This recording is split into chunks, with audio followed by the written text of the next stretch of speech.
আমার মতো এরকম ল্যাদখোর পাবলিক কে কে আছে? মানে ফোনের মধ্যে দিনের পর দিন ভিডিও জমে যায়, বছরের পর বছরের ভিডিও থেকে যায়, সেই ভিডিওগুলো ডিলিট করি না, কখন এডিট করব, এই তো এডিট করবো, এই তো ভয়েস ওভার দেবো, এই করতে করতে নতুন ভিডিও চলে আসে।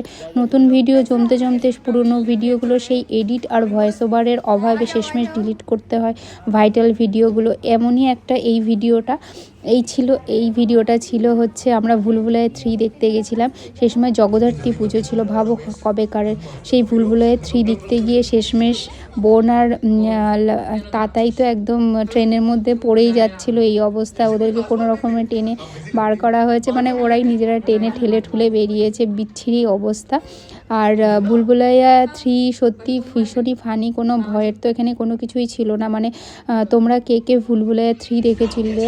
আর অবশ্য রিভিউটা তখন দেওয়া উচিত ছিল, এখন দিয়ে আর বা কী বা হবে। কিন্তু ওই যে ফোনের মধ্যে জমে রয়েছে এইরকমই কত পুরনো ভিডিও জমে রয়েছে, যেগুলো এডিট আর ভয়েস ওভারের অভাবে ওইভাবেই পড়ে রয়েছে। একটা সময় এমন হবে যে নতুন ভিডিও আবার জমা হবে, তারপরে ওই পুরনো ভিডিওগুলো আস্তে আস্তে সব ডিলিট হয়ে যাবে।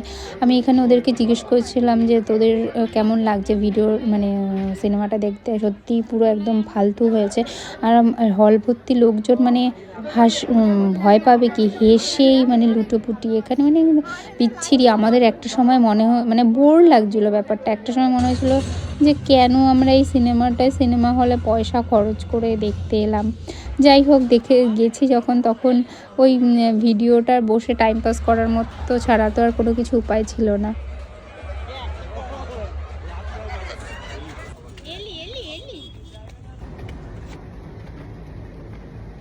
তারপর সিনেমা শেষ করে আমরা 8টা কি 7:30 এরকম ট্রেন ছিল, সেই ট্রেনটায় করে তারপরে বাড়ি এলাম।